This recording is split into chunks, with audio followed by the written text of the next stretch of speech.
प्यारी प्यारी भव्यात्माओं, ऋजुर्भावः इति आर्जवः। सरल भावों को आर्जव कहते हैं।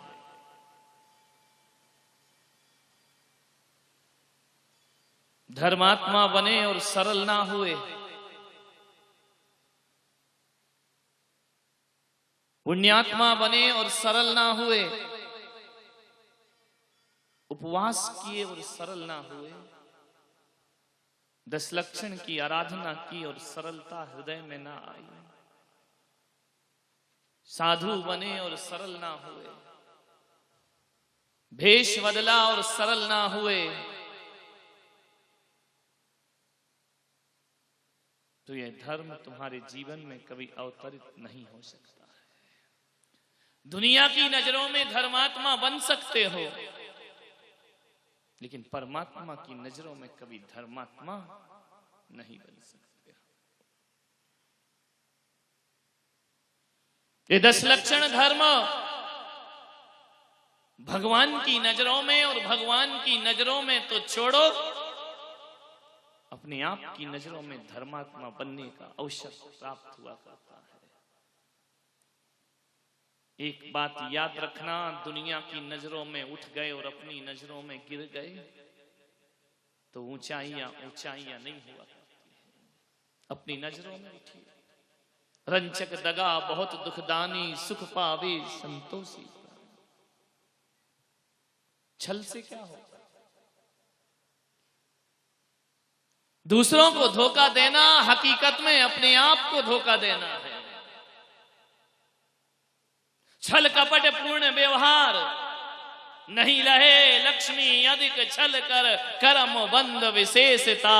भय त्याग दूध बिलाव पीवे, आपदा नहीं देखता। आप समझते हैं कि छल कपट से सब कुछ मिलता है। एक बात याद रखो, जीवन में सफलताएं छल कपट से नहीं, जीवन में सफलताएं पुण्य के उदय से प्राप्त हुआ करती हैं। यदि पुण्य है तो सफलता है, छल कपट से नहीं मिलती है। दूसरों को छलने वाला, जो दूसरों को छलता है, छाले उसके सीने में पड़ते हैं। अहित तो अपनी आत्मा का होता है। छल कपट क्या होता है? बाहर से अपना दिखने वाला, भीतर से अपनी काट करने वाला छली कहलाता है, कपटी कहलाता है। और ऐसे लोगों से संसार भरा पड़ा है। संसार ही नहीं भरा पड़ा है, हमारा परिवार और रिश्ते नाते इस कपटपूर्ण व्यवहार से भरे पड़े हैं। मन में कुछ, मुंह में राम राम, भीतर कसाई का। राम नाम जपना, पराया माल अपना। मुंह में राम, बगल में छुरी, अपना काम बनता और भाड़ में जाए जनता। रघुपति राघव राजा राम, जैसा मौका वैसा काम। ध्यान रखना, विचार करें। ये छल कपट का व्यवहार, नियत खोटी। ये मत समझना कि जो मीठा बोल रहा है वो मीठा ही होगा। नमन नमन में फेर है, अधिक नमे बेईमान। जो ज्यादा मेरे पास आते हैं ना, महाराज आप ही सब कुछ, आप ही ये, आप ही, सब नंबर 1 के बदमाश लोग। इनसे बच के रहना। खतरा उनसे नहीं जो दूर रहते हैं, खतरा उनसे जो निकट रहते हैं। ध्यान रखना। अपना बन के घर लूटते हैं। कमरे में भाषा कुछ होती है, कमरे से निकल के भाषा कुछ और हो जाती है। महाराज के सामने भाषा कुछ होती है, महाराज से दूर होकर भाषा कुछ और हो जाती है। यहां आते हैं तो लगता नहीं यही अपना पक्का चेला। ध्यान रखना, 25 साल हो गए मुझे, घास नहीं छील रहा। लोग परिचय करके परिचय पाते हैं, लोग कुंडली देख के भाग्य देखते हैं।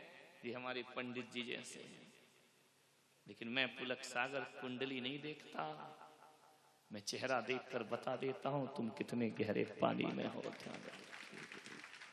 गुरु से शिष्य की कौन सी बात अनजानी है? गुरु से शिष्य की कौन सी बात अनजानी है? अरे सागर को मालूम है बूंद में कितना पानी है। ध्यान रखिए। कहां से सब जानते हैं। ध्यान रखना। नमन नमन में फेर, अधिक नमे बेईमान, दगाबाज दूना नमे, चीता तीर कमान। ध्यान रखिए। कभी देखना जो ज्यादा बटरिंग करते हैं, अरे महाराज आप ही हैं, बरसों से इंतजार, आप ही हमारे गुरु, टीवी पर देखा, ये देखा, सावधान, खतरनाक आदमी। ध्यान रखना। उत्तम आर्य होता, मीठा बोल के गला काटते हैं। समझना, मैं तो सावधान रहता हूं, सावधान तो तुम्हें रहना है। ध्यान रखिए। मेरा क्या है, मैं आज हूं, दिवाली बाद चला जाऊंगा। दिवाला तो तुम्हारा निकलना है, रहना तो तुम्हें है, उठना बैठना तो तुम्हें है। मेरा क्या, मैं तो रमता जोगी बहता पानी। और क्या करोगे, 1-2 महीने और कर लो, उसके बाद तो हम अलग और तुम अलग। संभलिए जिंदगी, मीठे बोलने वालों से बचिए। नमन नमन में फेर है, अधिक नमे बेईमान। एक आया, बोले महाराज मुझे कुछ नहीं चाहिए आपसे। तो मैंने कहा मैं देख अब रहा हूं जो तू बोल रहा नहीं चाहिए। ध्यान रखना, इतने मीठा बोलते हैं। मुझे तो आपकी चरणों की धूल चाहिए, धूल चाहिए। एक बार एक आदमी, गर्मी थी, मेरी भैयावती कर रहा था, बहुत गर्मी बढ़ गई तो लौकी घिस रहा था पैरों में, वो आ गया। मैंने कहा ले मेरे चरणों की धूल। बोले इसका क्या करूंगा? मैंने कहा तू ही तो गाता ना, तेरे चरणों की धूल वावा चंदन, ले जा चंदन गुलाल घर में रख ले। अरे बोले महाराज ये नहीं, एक तो और ऐसा भक्त है जो कहता है महाराज मैं तो आपके चरणों की धूल हूं। एक बार बोले, 2 बार बोले, 3 बार वही तो फिर शक होने लगता है। मैंने कहा हर जगह मेरे चरणों की धूल, मेरे चरणों की धूल। एक दिन मैंने कहा इसकी फाइल निपटा। 4 लोगों के बीच चरणों की धूल, चरणों की धूल, चरणों की धूल। मैंने कहा रिमांड पे लो इसको, 3rd डिग्री का दिया जाए इसको आज। मैंने कहा क्या बोल रहा है? बोले मैं आपके चरणों की धूल हूं। मैंने कहा मैं भी तुझे इसी लायक समझता हूं, मेरी नजरों में तेरी इससे ज्यादा कोई औकात नहीं है। अरे बोले महाराज आप कैसा बोलते हो? मैंने कहा तू बोल रहा है तो अच्छा लग रहा हो, मैंने हाँ कर दिया तो अब तुझे बुरा काहे का लग रहा है? मैंने कहा तेरी औकात भी धूल से ज्यादा नहीं है, मैंने इससे ज्यादा तुझे समझा ही नहीं है कभी। उस दिन के बाद बोलना बंद हो गया चरणों की धूल। ध्यान रखना, रंचक दगा बहुत दुखदानी। कभी किसी शेर को देखना, चीते को देखना, जब वह शिकार पर बैठता है तो दोनों पंजे आगे फैला लेता है। ऐसे बैठता है जैसे बड़ा भोला भाला तपश्चर्या कर रहा हो, लेकिन जैसे ही शिकार दिखता है सब पंजा फैलाना भूल जाता है, छलांग लगाता है, वो गर्दन दबोच लिया। ये छल कपटपूर्ण व्यवहार। ध्यान रखना, तीर कितना झुका होता है। तीर कमान को देखना, कमान इतनी झुकी, इतनी झुकी, इतनी झुक जाती है, अर्धचंद्राकार हो जाती है। लोग समझते हैं कमान बहुत विनम्र है, कमान बहुत नमन में जीती है, लेकिन जैसे ही तीर रखा जाता है वही झुकी कमान किसी के प्राण ले लिया करती है। और किसी चोर को देखना पुलिस के आगे इतना समर्पित हो जाता है, मैं कभी चोरी नहीं, गलती हो गई, अब ये अपराध नहीं हो, अदालत में समर्पित हो जाता है। लेकिन जैसे ही निकल के बाहर आता है नाग अपना फण फिर से उठा लिया कर छली कपटी लो। ध्यान रखना, मीठा बोलेंगे। बहुत खतरनाक लोग हैं, मंदिरों में बड़ी भीड़ है ऐसे लोगों की। हे भगवान आप ही हे दाता, हे परमात्मा, गंगा गए तो गंगा दास और जमुना गए तो जमुना। वहां गए तो वहां भी माथा रख दिया, यहां आए तो यहां भी रख दिया। मैंने कहा ना, रघुपति राघव राजा राम, जैसा मौका आए दिन भगवान बदलते हो, आए दिन गुरु बदलते, आए दिन अपनी श्रद्धाएं बदलते हो।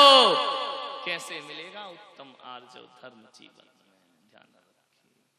आए दिन बदल लेते। दौलत, पैसे, चंद रुपयों के खातिर आदमी बाप बदल लेता है।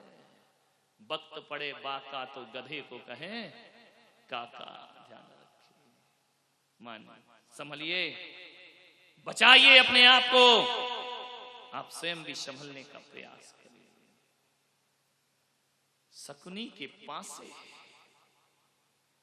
कितने मीठा बोलता था शकुनी। भांजे, जीजा श्री, बहन श्री, लेकिन उसने एक एक पासा फेंक कर अपने बहन का घर बर्बाद कर डाला। ध्यान रखिए, दुर्योधन को बचपन से इतना जहर बो दिया उसके अंदर, खून खून का प्यासा हो जाया करता है। एक बात याद रखना, ससुराल दीवाल को खराब करता है आला, जिसमें दिया रख दिया जाता है।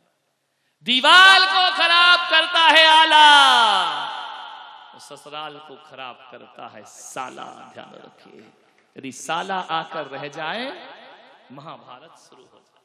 बचो साले सालियों से, ध्यान रखना। साली क्या बेटा, ये मिलेगी घरवाली फिर बताएगी, विचार कर।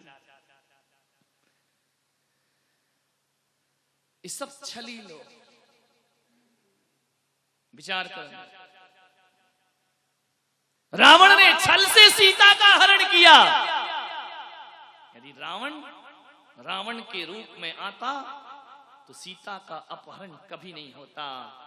लेकिन रावण जब साधु का भेष धारण कर लेता है छल और कपट से, तो सीता जैसी रानी भी धोखा खा जाया करती है। ध्यान रखिए।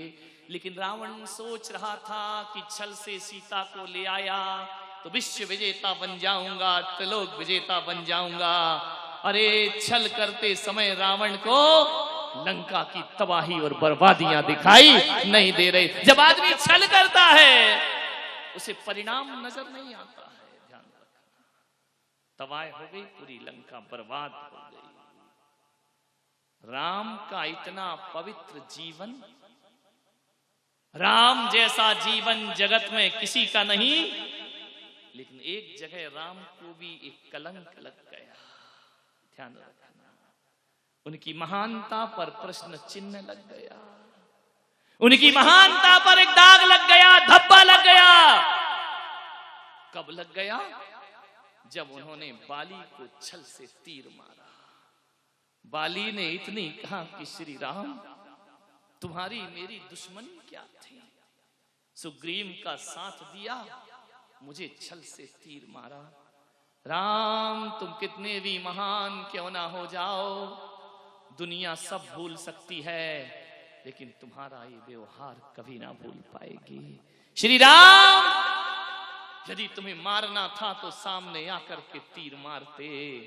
तुमने छल से तीर मारकर अपनी महानता पर प्रश्न चिन्ह खड़ा कर दिया है। ध्यान, बड़े बड़े महापुरुष बह जाते हैं छल और बल के बीच।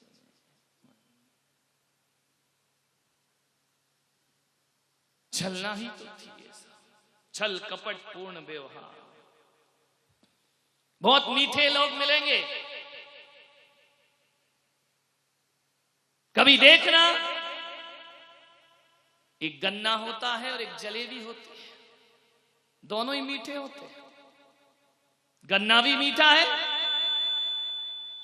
जलेबी भी मीठी है, लेकिन एक बात याद रखना, गन्ना सीधा है, जलेबी कैसी है? कैसी है? कौन बोला महिलाओं की तरह? ये जलेबी है तो बेटा तुम इमरती से कम नहीं हो। गन्ना सीधा है, जलेबी टेढ़ी मेढ़ी है। मैंने सोचा ये मीठे तो दोनों हैं, एक टेढ़ा मेढ़ा क्यों, एक सीधा क्यों? बहुत सोचा तो इसी विचार पर पहुंचा कि गन्ने की मिठास उसकी तपस्या की मिठास है। वो खेत पे खड़ा हुआ तप करता है, उसकी मिठास बाहर से नहीं डाली गई, उसकी मिठास भीतर से पैदा होती है। जो भीतर से पैदा होती है मिठास, वो आर्जव धर्म हुआ करती है। और जो मिठास बाहर से डाली जाती है वो टेढ़ी मेढ़ी जलेबी हुआ करती है। मीठा दिखती तो है लेकिन बड़े प्रपंच होते हैं उसमें।